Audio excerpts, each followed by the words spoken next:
ఒకసారి తింటే పిల్లలు అసలు వదిలిపెట్టరండి. చాలా బాగుంటాయి ఆవిరి వడియాలు. ట్రై చేసి చూడండి.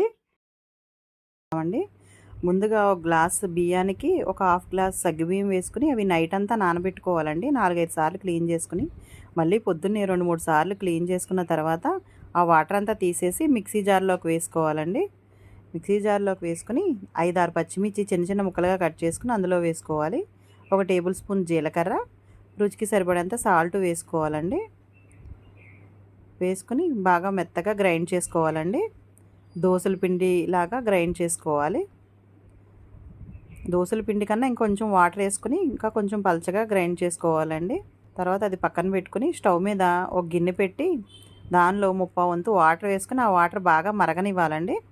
మరిగిన తర్వాత ఆ పెట్టిన గిన్నెకి సరిపడా ప్లేట్ తీసుకోవాలండి. 2 ప్లేట్లు తీసుకుని ఆ ప్లేట్ తడి చేసుకుని ముందుగా మిక్సీ పట్టుకున్న పిండిని అందులో